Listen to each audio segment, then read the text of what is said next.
and say Taurus rising.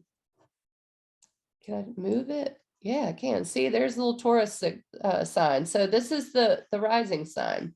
So let's talk about Taurus rising. This full moon in Cancer is in your third house. Local community, the way you make decisions, thought processes, communication. The third house is also siblings.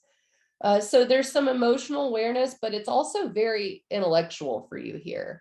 And you're tapping into change of identity and how you might want to communicate that to people.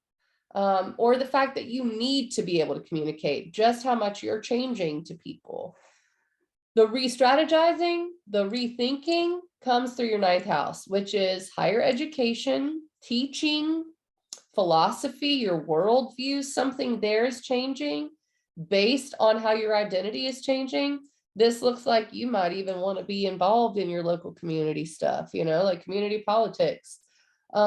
I really like this. This is like, I'm going to communicate to people exactly who I am. I may still need to look at exactly what I believe that I want to communicate, but right now, that's what I care about. I want to hear from others about how they see me.